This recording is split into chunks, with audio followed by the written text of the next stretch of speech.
untuk berilmu, beramal, berdakwah itu mesti sabar ya.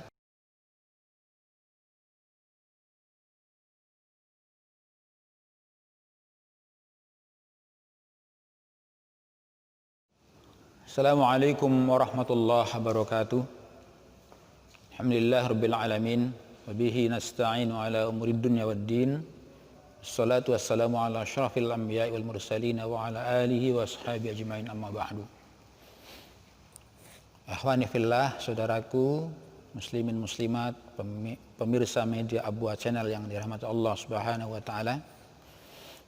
Kembali kita bersyukur atas segala nikmat Allah yang tidak pernah berhenti mengalir kepada kita semua, sehingga kita berjumpa meski lewat media yang singkat ini. Semoga perjumpaan kita menjadi perjumpaan yang bermanfaat, yang mendapatkan berkah Allah Subhanahu wa taala.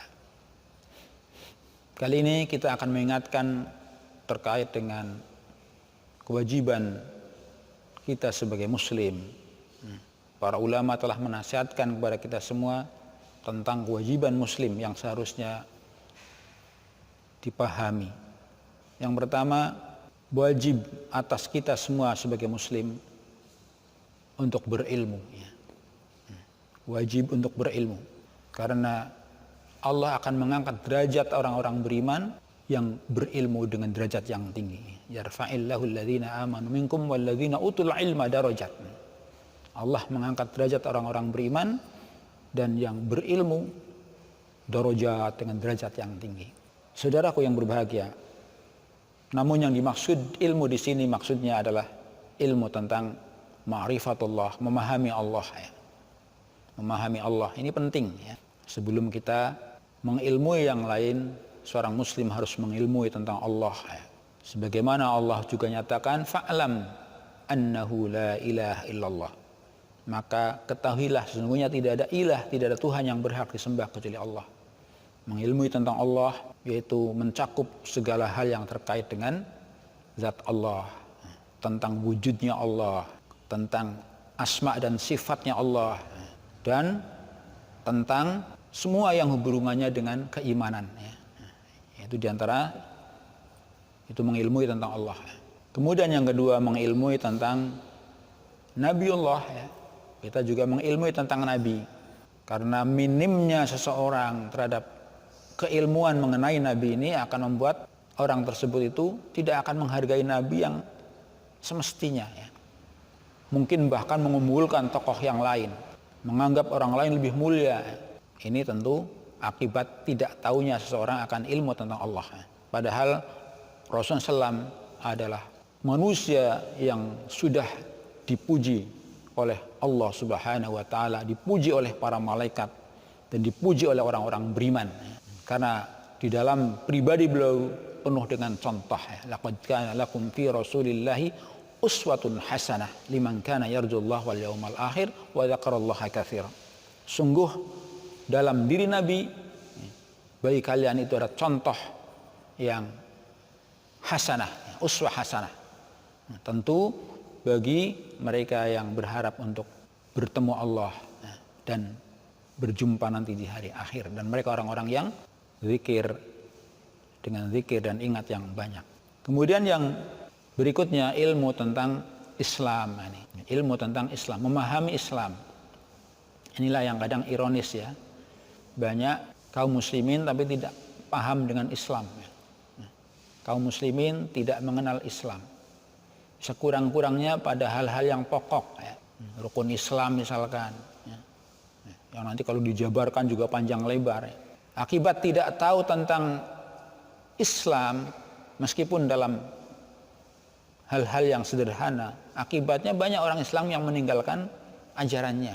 Betapa banyak orang-orang Islam yang kemudian cuek terhadap ajaran agamanya, bahkan hal-hal yang pokok seperti sholat, meninggalkan sholat ya. Ini karena tidak tahu tentang Islam. Oleh karena itu, saudaraku muslimin yang berbahagia, kita harus prioritaskan agar kita mengenal agama. Sisihkan waktu untuk kita belajar agama. Tidak ada kata terlambat. Ngaji, belajar agama itu bukan hanya bagi mereka anak-anak kecil, ngaji di TPQ, di diniyah, Lalu kemudian setelah dewasa menganggap tidak penting ngaji itu. Justru semakin umur kita semakin mendekati kepada ajal yang telah Allah tetapkan, hendaknya kita semakin serius, semakin sungguh-sungguh belajar agama. Tidak usah malu-malu untuk belajar agama. Nah, meskipun kita sudah usia dewasa, bahkan sudah uzur, tidak ada salahnya kita mungkin mempelajari hal-hal pokok dalam agama ini, tentang sholat misalkan, doa-doanya, gerakannya, dan lain sebagainya. Ini yang pertama, yaitu kewajiban kaum muslimin itu berilmu tentang Allah, tentang Rasulullah, tentang Islam secara umum, mulai dari yang paling sederhana sampai kepada selanjutnya kita tingkatkan. Kemudian yang kedua, saudaraku yang berbahagia, setelah kita berilmu, kewajiban berikutnya adalah beramal. Beramal, ya, tentu beramal yang dilandasi dengan ilmu. Ya. Kita beramal, ya, contohnya kita sholat, ya, kita mengamalkan ilmu. Kenapa kita sholat? Karena sholat itu memang diperintahkan. Ya. Kemudian amalan-amalan yang lain. Ya. Jadi kita berilmu sekaligus beramal. Ya. Ilmunya membuahkan amal, mulai dari sholat, puasa, zakat, haji, kemudian yang lain-lain yang begitu luas sekali, karena memang Islam itu luas sekali. Kemudian berikutnya yang ketiga, kewajiban kita juga berdakwah, berdakwah. Karena dakwah ini adalah merupakan kalimat yang paling mulia, sebagaimana Allah nyatakan, wa man ahsanu qawlan mimman da'a ila Allah wa 'amila shalihan wa qala innani minal muslimin.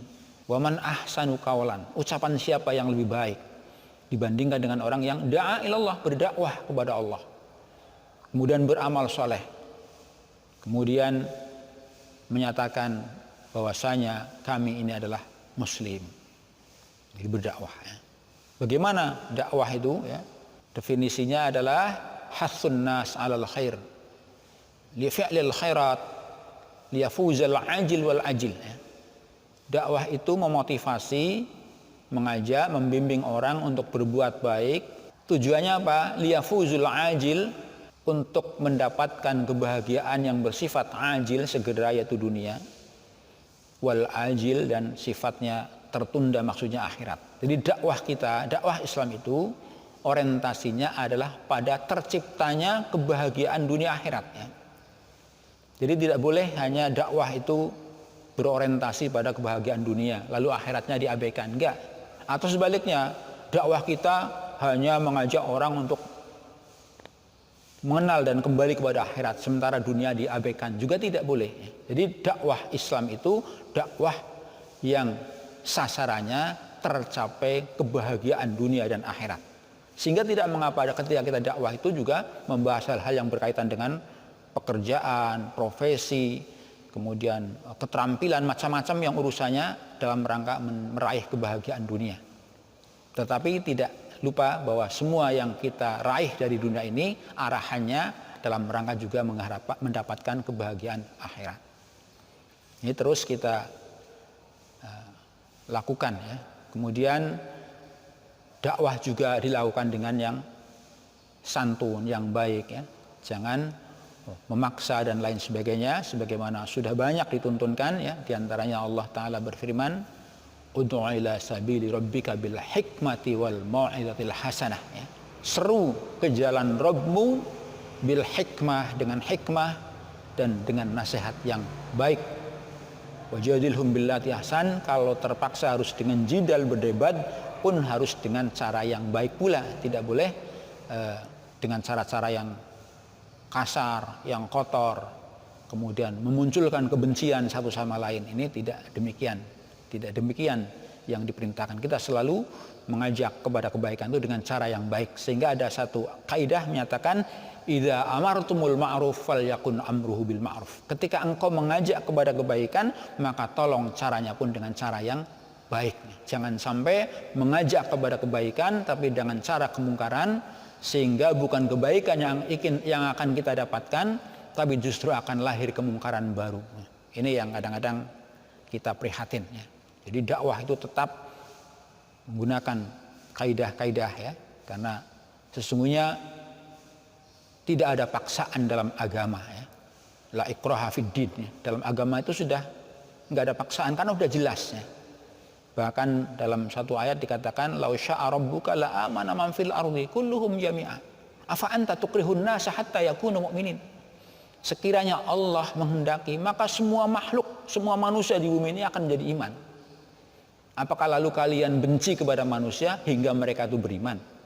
Nah, ini menunjukkan bahwa dalam dakwah itu tidak boleh ada unsur kekerasan, paksaan dan seterusnya, tetapi harus dengan bil hikmah wal mau'izatil hasanah. Kemudian yang keempat, kewajiban kita itu mesti sabar ya. As-sabar, karena setiap kita mengajak kepada kebaikan itu tidak berarti semua orang itu terus taat. Jangan berharap ya, kalau ajakanmu yang jelas itu baik itu kemudian akan diterima oleh semua orang ya. Tetap ketika kita berdakwah itu pasti ada yang menerima dengan penerimaan yang baik, ada yang menerima tapi dengan berangsur, ada yang menolak dengan tolakan yang keras, ada yang menolak dengan tolakan yang halus, itu pasti ya. Maka tentu ketika kita berdakwah pasti akan menghadapi tantangan-rintangan, maka kemudian yang keempat itu ya hendaklah bersabar. Sabar untuk tetap berdakwah ya. Nah, seperti kita sekarang ini ya, di saat kita sedang kondisinya seperti ini ya, majelis-majelis taklim hampir tutup semua, ya kita berdakwah dengan cara yang bisa kita lakukan. Ya, mudah-mudahan dakwah kita ya nanti ada yang sampai kepada orang yang Allah kehendaki untuk mendapatkan hidayah ya. Sehingga sebagaimana Nabi SAW pernah bersabda kepada Sayyidina Ali, la ayyahdiallahu bika rajulan wahidan khairun laka min humurin na'am.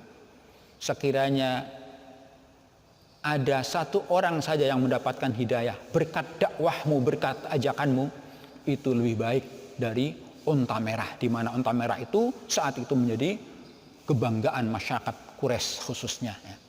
Demikian juga kita berdakwah ya. Siang malam berdakwah ya, dengan segala situasi, dengan segala kemampuan. Semoga Allah Ta'ala tidak menyia-nyiakan amal kita semua.